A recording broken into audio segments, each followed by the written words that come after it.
Hi అండి, ఈరోజు మునగాకుతో తాలింపు ఎలా చేసుకోవాలో చూద్దాం రండి. ఒకరోజు ముందే చెట్టు నుంచి కోసి పెట్టుకున్నామండి. ఈరోజు తాలింపుకి రెడీ చేసుకుంటున్నాం. మునగాకులో పోషక విలువలు చాలా ఉంటాయి.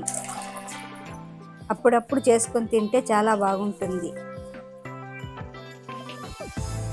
ముందుగా డబ్బర్ పెట్టుకొని అందులో 1 గ్లాస్ నీళ్ళు వేసుకోండి. తగినంత ఉప్పు వేసుకోండి.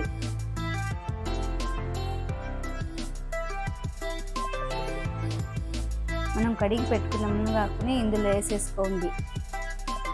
ఇది ఉడికేదాకా మనం తాలింపు పొడి రెడీ చేసుకున్నాం. మనం తాలింపు పొడి తయారు చేసుకున్నాం. దానికి కావాల్సిన పదార్థాలు: ముందుగా స్టవ్ వెలిగించి కడాయి పెట్టుకోవాలి. కడాయిలో ఒక 10 ఎండుమిరపకాయలు,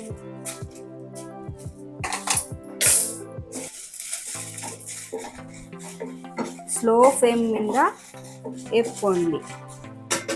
దాంట్లోనే ఒక గుప్పెడు సాయిపప్పు, కొద్దిగా బియ్యము, ఒక గుప్పెడు వచ్చి కొబ్బరి ముక్కలు.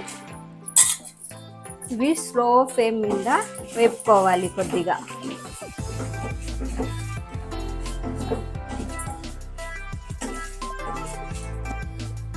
కొద్దిగా ఉప్పు,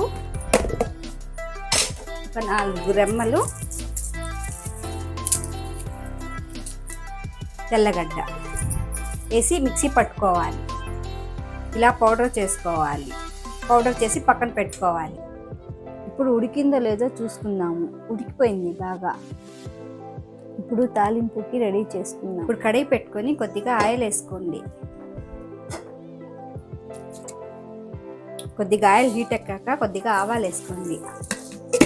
అందులోనే 2 వెల్లుల్లి రెమ్మలు దంచి వేసుకోండి.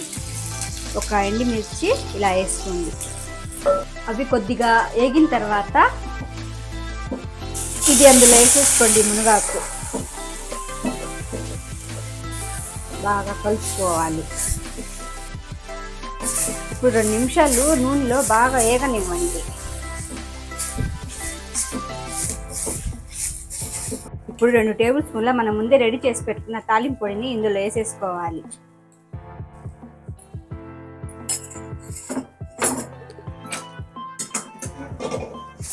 ఇప్పుడు ఇవన్నీ బాగా కలుపుకోవాలి.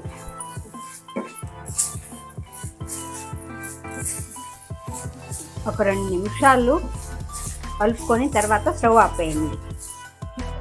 మునగాకు ఇలా చేసుకోండి ఫ్రెండ్స్. ఆరోగ్యానికి చాలా మంచిది. వీడియో నచ్చితే లైక్ చేయండి, షేర్ చేయండి, కామెంట్ చేయండి, ఫాలో చేయండి. Thank you friends.